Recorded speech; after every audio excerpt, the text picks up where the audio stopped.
Two childhood friends on a dream holiday, fishing with a guide in the Sea of Cortez. But when their boat crashes on a remote Mexican island, their trip becomes a nightmare ordeal. Oh, God. We're out of food, we're out of water. Now we got nothing. No, no! Exposed to the harshest of environments, these self-proclaimed city boys must rely on each other to survive.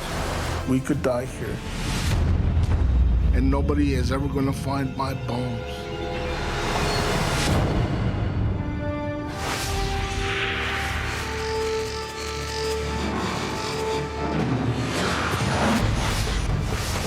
Jump! I can't do it! You get over here! Jump now! Get him up! No! No!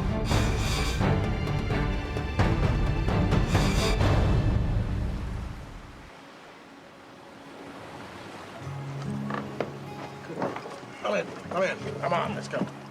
Joe Wrangler is on a dream fishing cruise in Mexico's Sea of Cortez. I've always been pretty much of a city boy. I like going outdoors, I like going fishing, I love going fishing. And when I started going on these trips, I found my niche. To me, that is the greatest trip in the world, is to go down there for 6 days, get on a boat, and forget everything. Just fish till you drop. To share the experience, he's invited his childhood friend, Lorenzo Madrid, along for the trip. I first met Lorenzo Madrid when we were in junior high school. Hey, Larry. What? Look at that. See, We were pretty much good time boys. Oh, yeah, she's got your beard. Hey, shut it. He was a good guy to hang around with. Well, boy.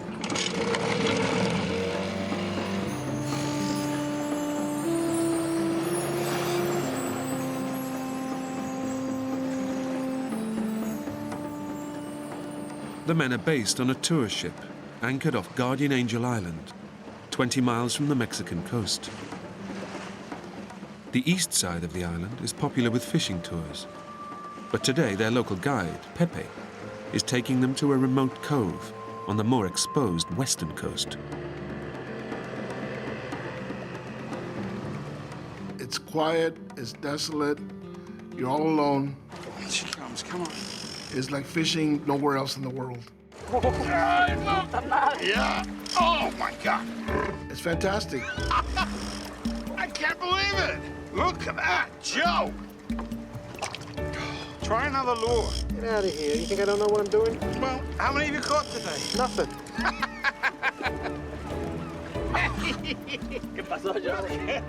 The detour to the remote side of the island pays off. After a successful day's catch, the two friends are more than happy with their guide, Pepe. He's a nice kid. He's outgoing, willing to please. Pepe did not speak any English at all. What'd he say? The bucket's too small, man. The bucket's too small. Sí, vamos. As the sun starts to set, it's time to head back to the tour boat. We just sat down and opened the beer and get the ride back to the big boat. But when Pepe swings south, the boys begin to wonder if they're heading in the right direction. The tour boat was anchored on the northern tip of the island. Should we go? No, I don't think so. Yeah. This stuff's not familiar to me. Pepe, ¿dónde vas? So I asked him, isn't the boat back there? Vamos bien, el Celiangelina se fue para el sur mientras ustedes andaban pescando. Sí. And he said, no. While you guys were fishing, the boat passed us. And they went this way. I didn't say it. Nah, me neither.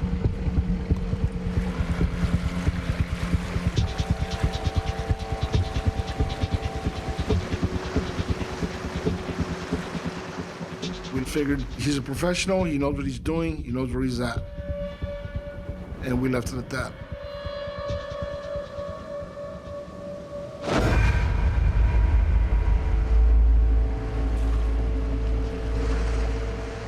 But after an hour, motoring south along the island's coastline, There's still no sign of the tour boat. And Pepe has more immediate concerns. Joe!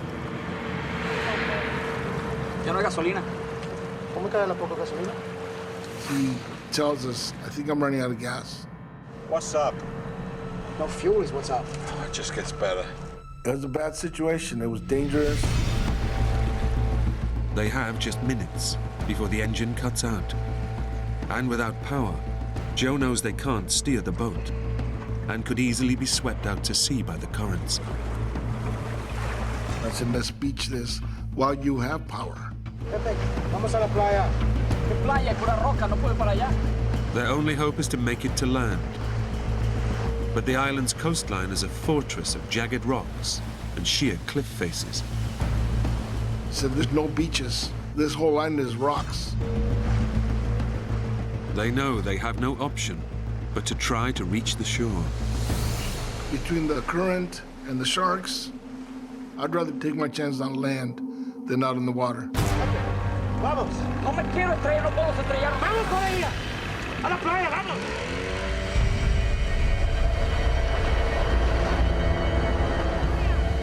The only thing you can see is the white of the pounding water on the rocks.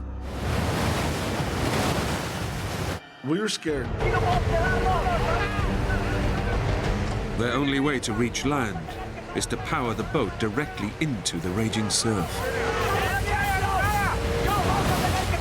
But just as it seems they'll make it safely,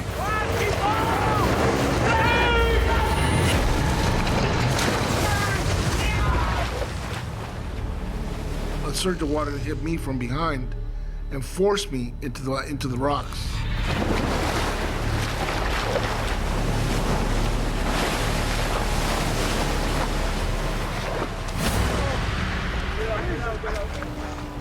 the men make it to shore.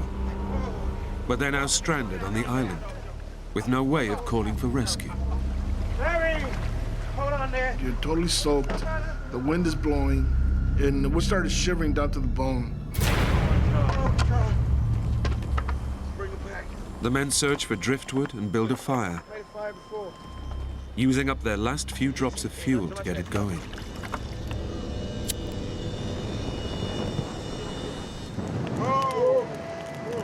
Once we got the fire going, we were able to dry off, and it wasn't all that unbearable anymore. Not so bad now, Larry. We knew it should have been an easy thing for the big boat to pick us up the next morning. It's calls for a beer. The men resign themselves to a night out in the open, believing their stay on the island will be a short one. Boat will pick us up in the morning. We out.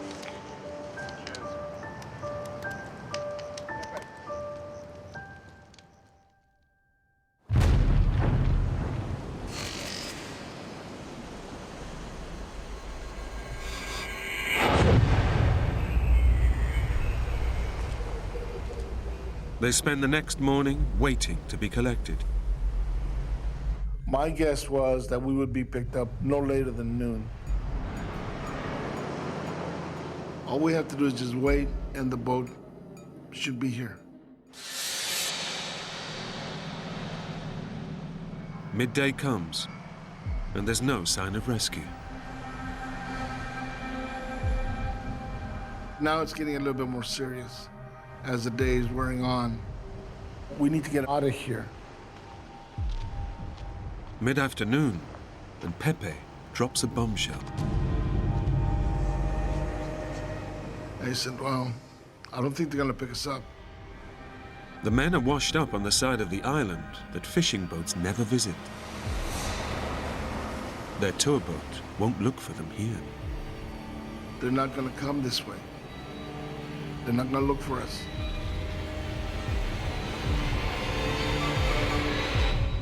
It's like somebody just pulled the bottom out from under you. La única manera de salir de aquí es si nosotros hacemos algo al respecto. ¿Qué hacemos? What's he saying?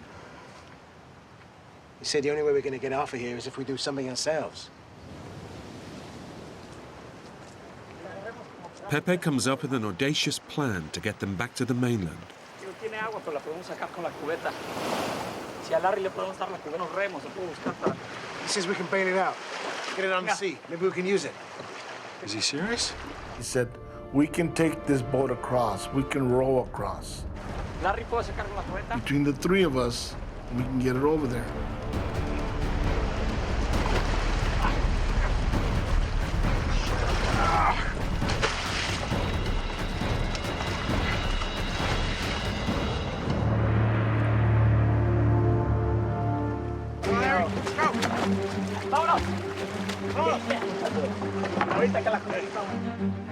With no fuel for the boat's engine, they'll have to row to the mainland. But it's a 20-mile journey across open seas. It was an unbearable hot day, probably close to 100, but it felt good to be doing something. Out. Get the rhythm. Keep this up, guys. We actually thought we could make it.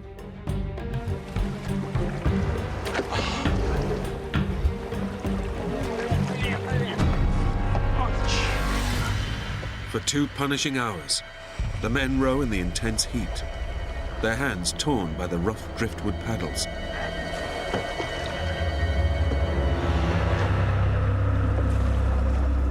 I'm getting exhausted. I am getting to the point where I'm just gonna drop.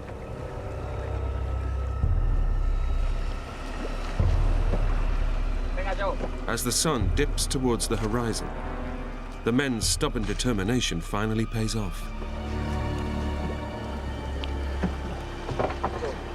¿Qué es eso? Mira, para allá, barcos. Hay barcos. Aquí! You can see people on boats.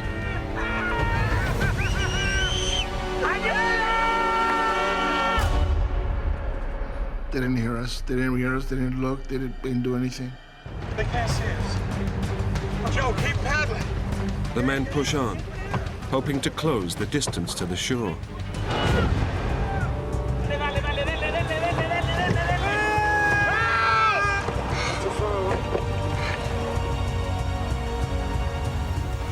They make progress for another hour. But from nowhere, they're gripped by a powerful undercurrent. We're going backwards. What? We're going back. What do you mean? It's a very strong current. It's a really strong current. Too far away. Now we couldn't make any headway. The tide has turned, and it's pulling them backwards. Come on, Joe, come on! We're trying frantically to row faster. Come on, take it in. Come on! Come on! It's not that far! No, we're not moving. We are in some deep trouble.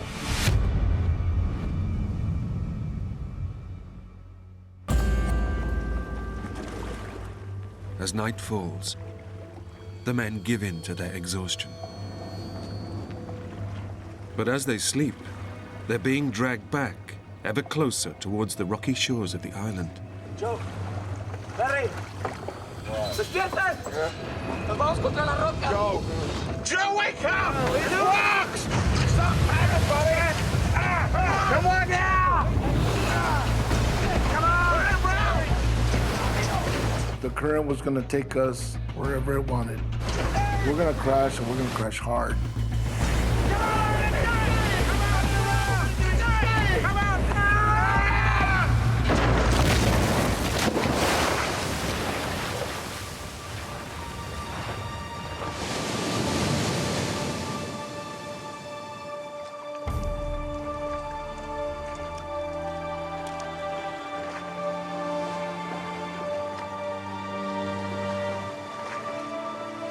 Joe and Pepe make it safely to shore. But Lorenzo is thrown violently onto the rocks, severely spraining both of his ankles. The 3 men's attempt to escape the island has failed, and their boat is now completely wrecked. We didn't talk much that night. Lorenzo and I were pretty down in the dumps. We were depressed. 400 miles away, in California, Joe's wife receives a phone call. That was when I learned that they were missing. I just was gone. I can't even describe it. It was like, you know, my feet were kicked out from me.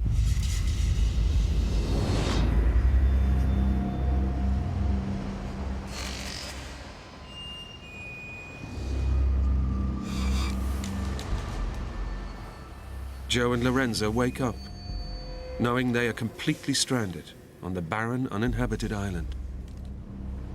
There was nothing there, nothing that could give you shade. There was just nothing. Their only hope now is to be found by a search party. But they are in no physical condition for a prolonged wait. I was somewhat overweight, and I had found out about a year earlier that I was diabetic. Joe suffers from type 2 diabetes, a condition where the normal levels of sugar in the blood can decrease rapidly. It's commonplace, but potentially life-threatening if not managed properly. And 50-year-old Lorenzo is unfit and grossly overweight. Lorenzo may have had health issues. I pressed him on it, but he said no, that he didn't. But then at the same time, he told me that he hadn't been to a doctor for years.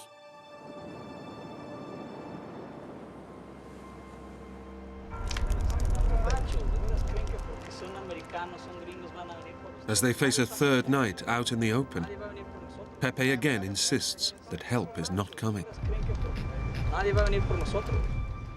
He just kept saying that the only way that we're getting out of here is if we get ourselves out of here. He says they ain't coming. And as the night wears on, Joe and Lorenzo finally accept they are now totally on their own. I felt that the world had abandoned us.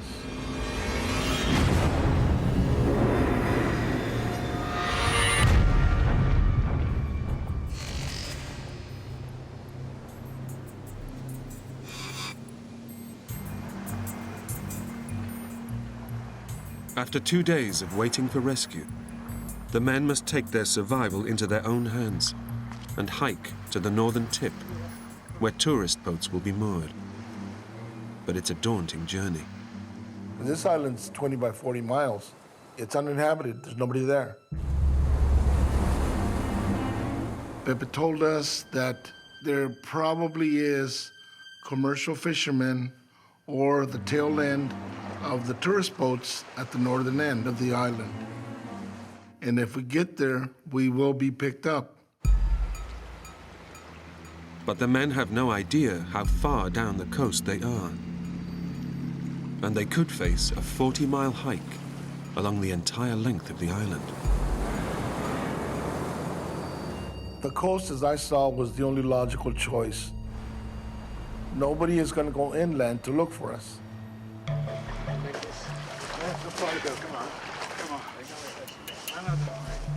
Through the burning afternoon, the men pick their way over the broken rocks. Come on, man. You're doing good. I know it hurts, man. But the hike is taking a toll on Lorenzo's sprained ankles. Lorenzo realized how hurt his feet were. Oh, God! Oh, God! But we couldn't stop. We had to keep going. Since morning, they've shared some of their meager supplies, dried fruit and a few sips of their remaining water. The lack of food is causing Joe's blood sugar level to plummet, bringing on the first symptoms of diabetes. Clumsiness, trembling, and a feeling of extreme weakness. I'm tired, I'm hungry, I'm thirsty. Come on, man. We can make this. Come on. Okay. Keep going. Okay. The men press on, but after just 3 miles, their plan hits trouble.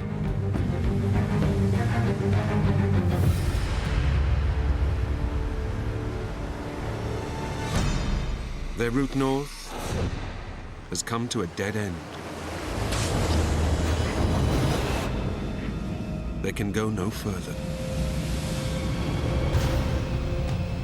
We're saying to ourselves, what the hell did we do now? La corriente ahorita está pesada, pero con cuidado podemos cruzar. Yo salto primero para que vean cómo. Pepe said, you know what? I'm gonna swim across.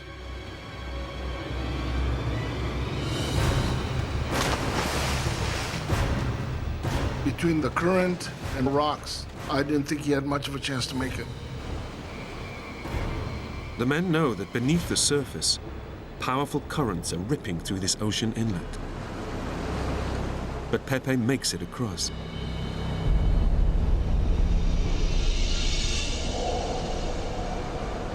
Wish me luck, buddy.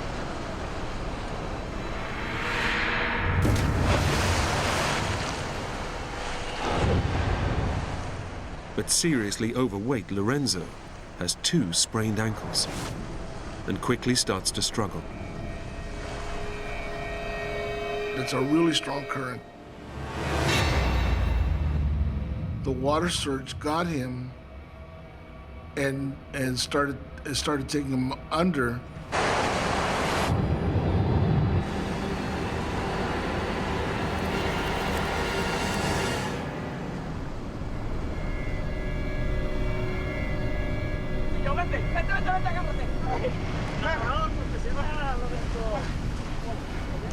Joe! I did it! No! Now it's Joe's turn. I know I'm not a strong swimmer. Joe, jump! But he's paralyzed with fear. Joey! The hell with it. I'm not doing this.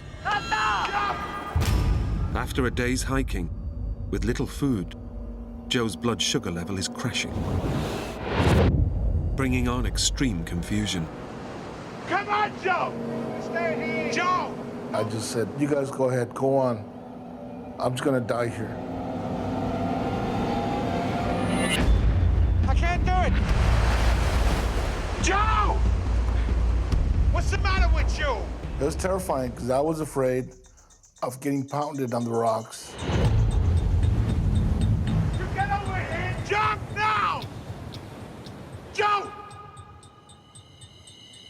Lorenzo encouraged me the way that we always talk, challenging each other, Jump, jump, jump for me! Gotta stay here. daring each other to do something. Joe! And Lorenzo said, don't be a sissy. Jump now! And I just thought to myself, what, you know, if you're gonna die, die trying.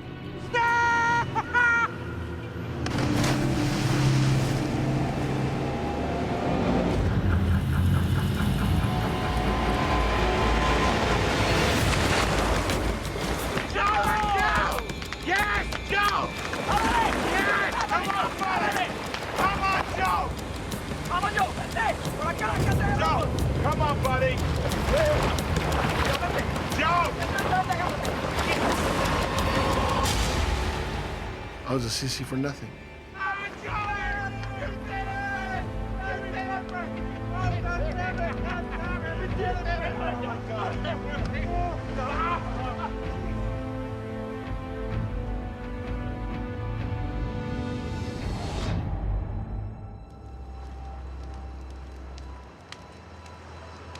How far do you think we got today, Larry? A 4th night brings respite from the heat. But now totally out of food, and having finished their last bottle of water, the situation is becoming desperate. And their thoughts turn to their families back home. I had my wife and my kids and a new grandchild to get back to. Lorenzo had his wife, his dad, his sisters. In California, Joe's wife is already beginning to fear the worst. It's hard to explain, but it was almost I lost half of me and my heart had been completely ripped right out of my chest. In desperation, she sends her son down to Mexico to join the search party. I wanted my son to go find out what happened to his dad.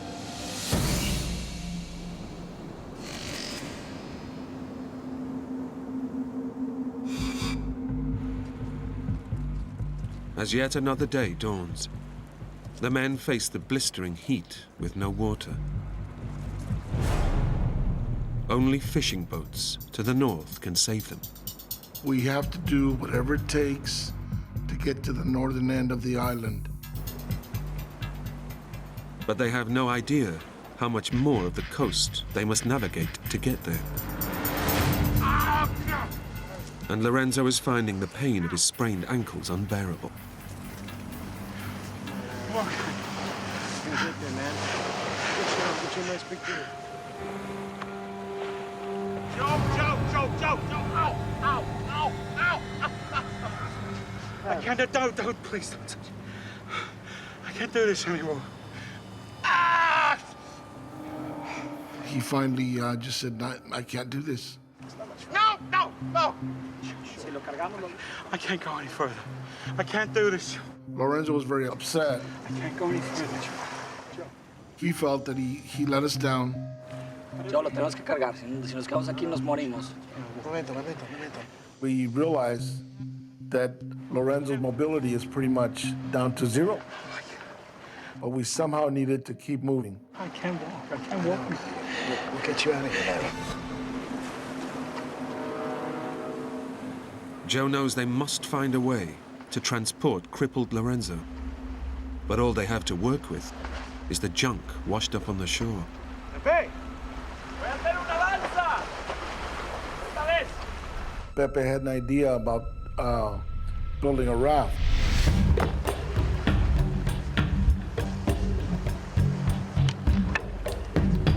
He said, we'll be able to float Lorenzo through the water. We found some floats from old fishing nets. Duro, Joe. ¿Estás apretado? Ya. Duro. Órale. It's ready, Larry?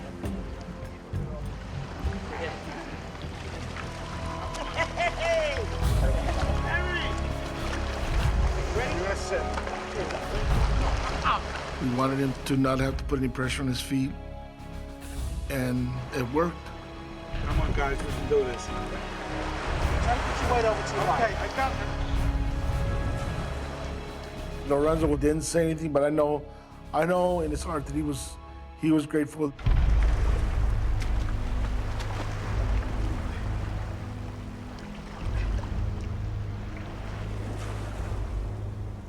The men struggle along the scorched coastline. But 5 days of exposure to the relentless sun are putting huge pressure on Lorenzo's grossly overweight body.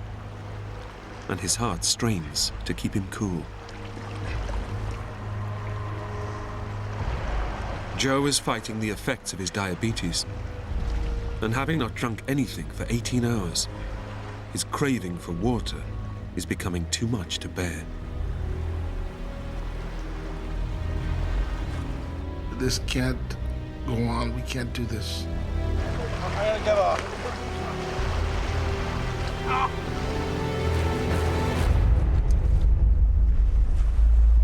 In desperation, Pepe returns to the trash washed up on the shoreline.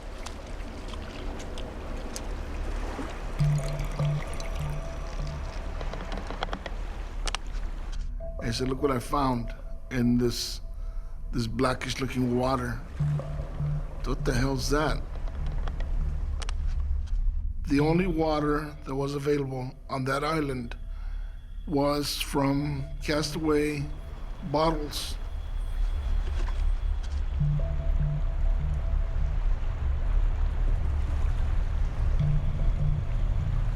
Once you get thirsty enough, it didn't matter that that water stunk. It still tasted good. It was water. But in these extreme conditions, a few mouthfuls a day is barely enough to keep them alive. Without enough fluid, their bodies are at serious risk of overheating. And floating above the cooling effects of the sea, Lorenzo is especially vulnerable.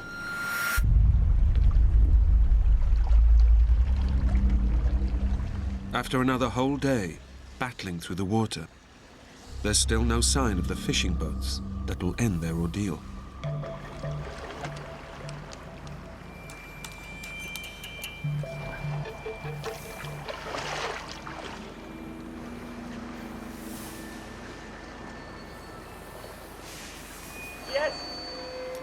Then, Pepe spots something among the rocks.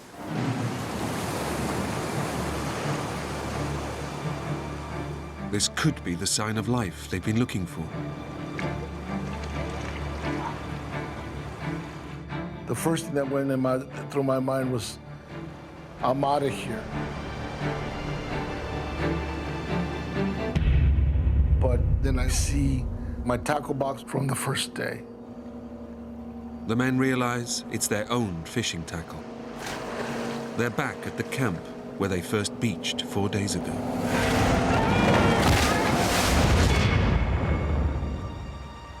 Our hearts just sank.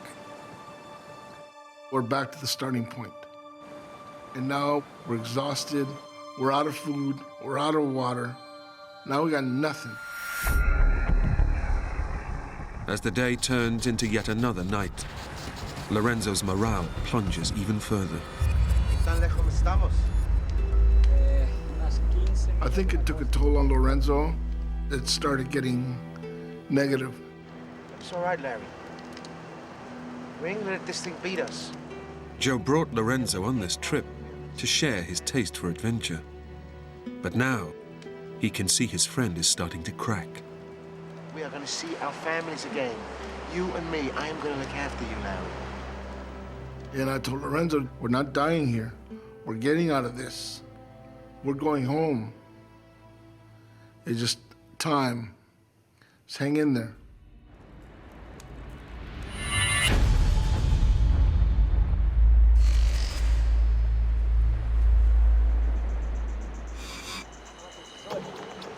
The three men have managed to keep themselves going for 8 days. But in scorching temperatures, and with no food and hardly any water, injured Lorenzo is weakening by the hour. Staying on like that? Yeah. I saw him as my friend who needed my help. That's it. We would go in the water about 6:30 in the morning and start moving north.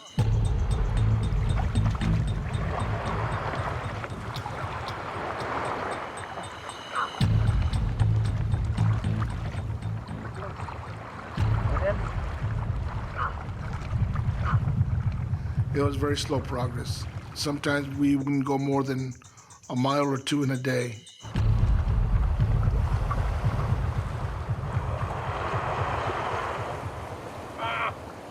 Around 1 or 2, we would start looking for a place where we could spend the night.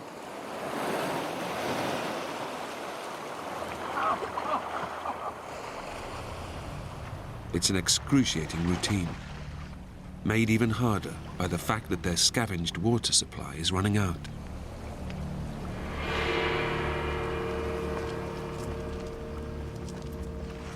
Those castaway bottles kept us alive. But as the days went on, we were finding less and less water. Water! We found maybe 6 ounces a day, maybe, that we would have to split 3 ways.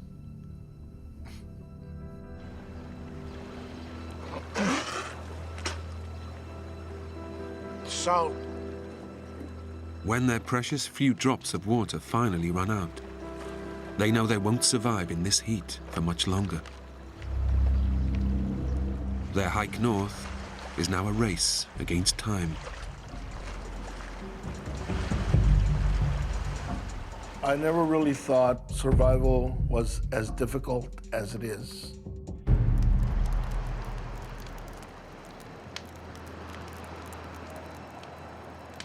After a week stumbling through the water, Joe has deep cuts in his legs. They're becoming infected, and blood poisoning is now a real threat. If it sets in, it could kill him within hours. This could be a lost cause. I could die here. And I told him, look, I'm gonna write a letter to my wife and my kids in case something happens to me.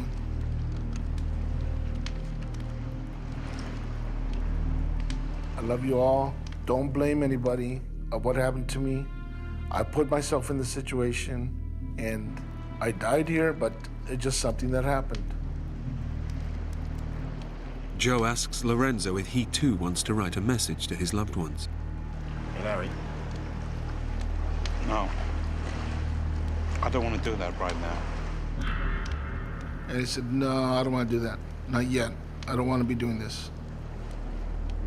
Maybe he didn't want to really face a situation we're in or what the outcome might be.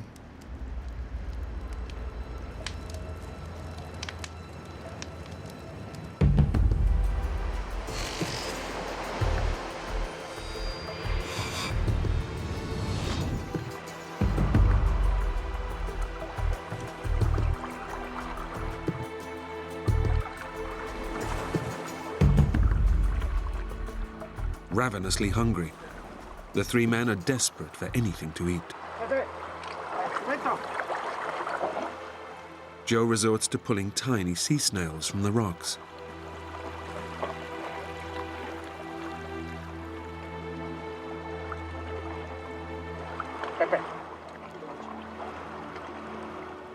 I gave one to Lorenzo. I go, here, eat it.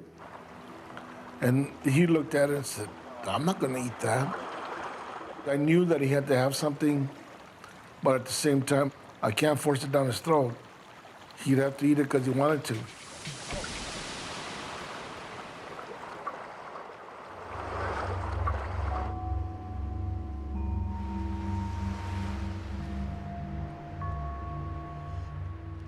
When the sun is gone, the temperature plummets.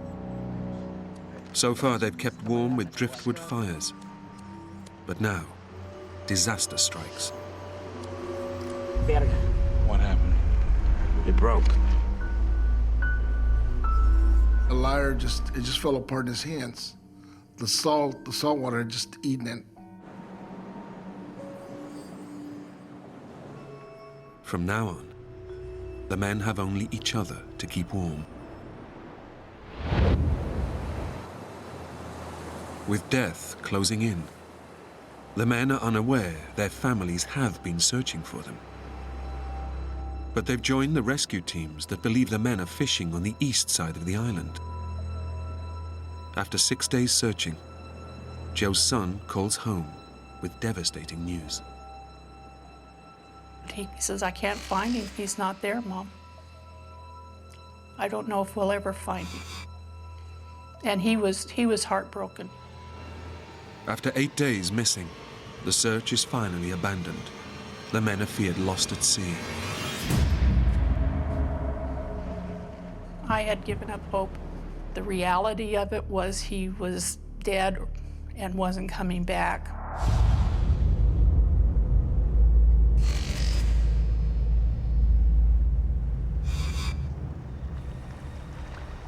The men struggle on northwards. But still, there's no sign of any fishing boats. Lorenzo is becoming increasingly depressed and irrational.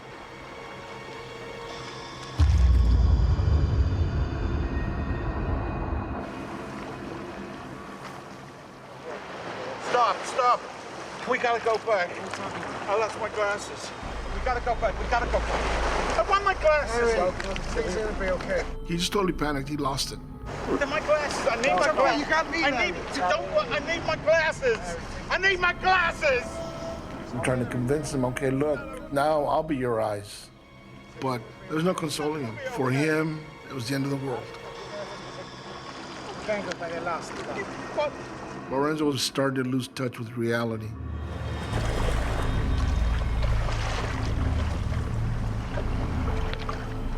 Joe. Let's switch.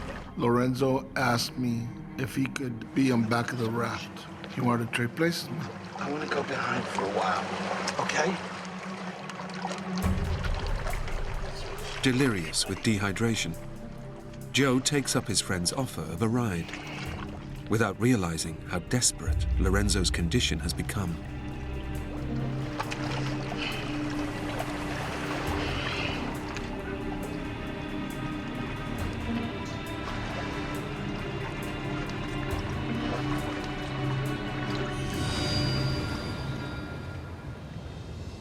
I heard a gurgling noise behind me.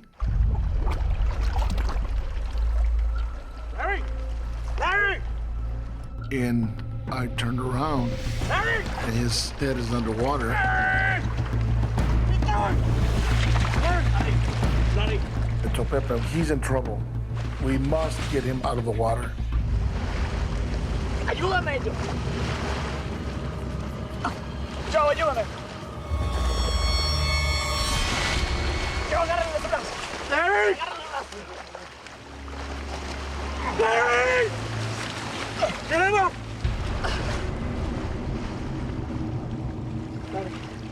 Larry! I'm talking to him, and there's no response. Larry! Larry. The look on his face it wasn't right. Larry! I start checking for a pulse. I checked his neck, his wrist. It was just nothing.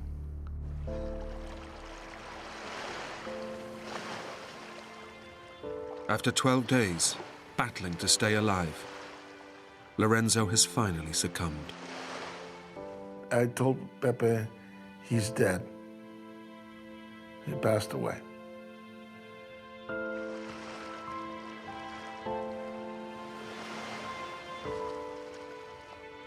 He just died, and I couldn't do anything. That's probably the worst moment of my life.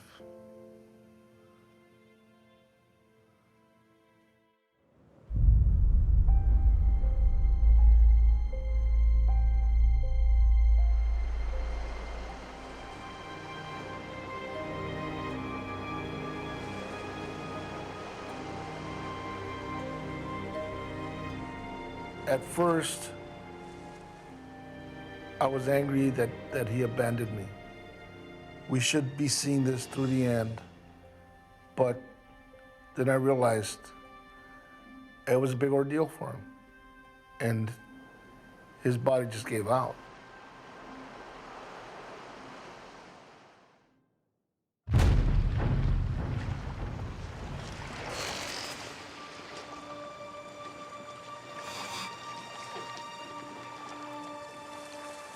Joe decides to leave his best friend's body on the beach, in full view of the ocean and any passing boat. I want him found. I want his body found, even if it's just skeleton. I want him to be found, be taken home.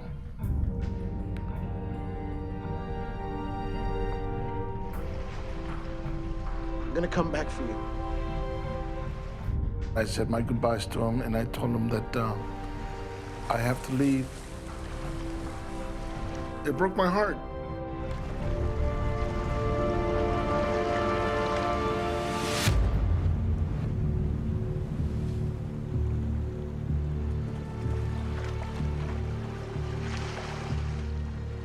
Joe and Pepe struggle to keep moving north, barely clinging to life with every step.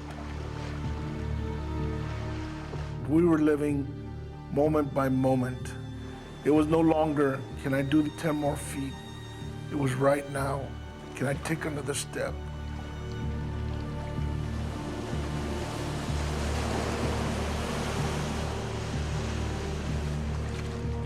Battling his diabetes, it's a miracle that Joe has survived 13 days without food or proper water. But now he fears the end is near, and he faces an agonizing, anonymous death. If I die, nobody is ever gonna find my bones. I was at rock bottom.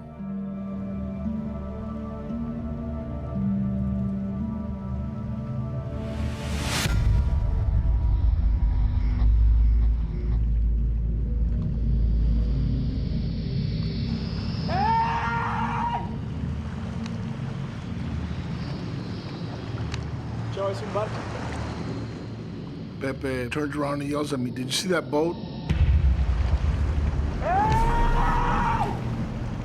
He was very excited.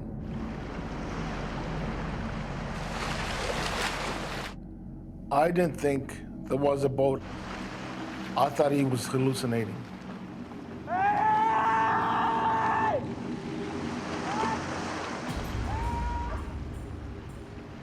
All of a sudden, I'm alone.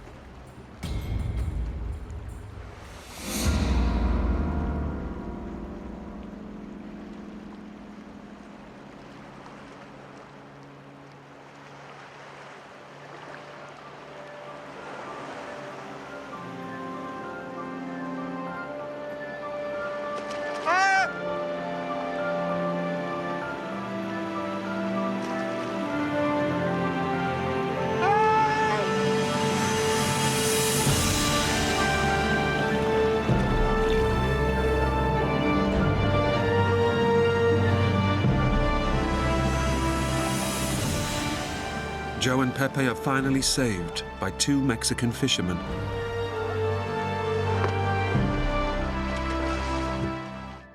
It was exhilarating to see this boat. Thank God this is over. I was relieved, like a big burden had been lifted off my shoulder. That afternoon, Joe's wife, Margaret, gets a call from her son. He says, they found Dad. He walked out this morning. The fisherman picked him up. He's okay. I mean, I was elated, but at the same time, I just knew that there was more wrong. He told me that Lorenzo has passed away. And I says, oh my God. Seeing my wife, my son, my daughter, all of them, it was great.